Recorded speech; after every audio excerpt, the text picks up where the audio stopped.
ঈদের আগে এভাবে জনদুর্ভোগ না করলেও হতো এই আন্দোলন। খুবই সাধারণ মানুষের প্রতিক্রিয়া জানাচ্ছে তারা যে ঈদের আগে এই আন্দোলন আমরা সমাবেশ আমরা চাই নাই। বিএনপি এখন যেটা করছে এটা সাধারণ মানুষের কথা শুনলে আপনারা হয়তো বুঝতে পারবেন। রাস্তার দুই পাশ বন্ধ, শাহবাগ একদম বন্ধ হয়ে গেছে। খুবই সীমিত আকারে সিগন্যাল ছাড়া হচ্ছে, গাড়ি কম যাচ্ছে। এটা হচ্ছে সর্বশেষ পরিস্থিতি ঢাকা থেকে।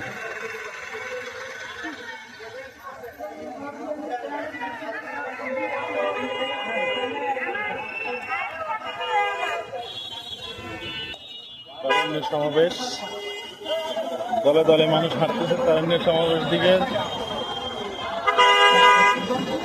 আমি যদি আপনাদের কাছ থেকে দেখাই, চারপাশে বন্ধ, গাড়ি যায় হালকা হালকা, খুবই কম।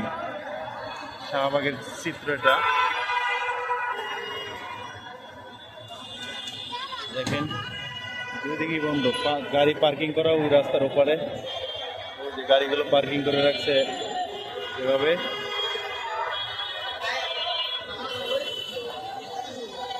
অবস্থা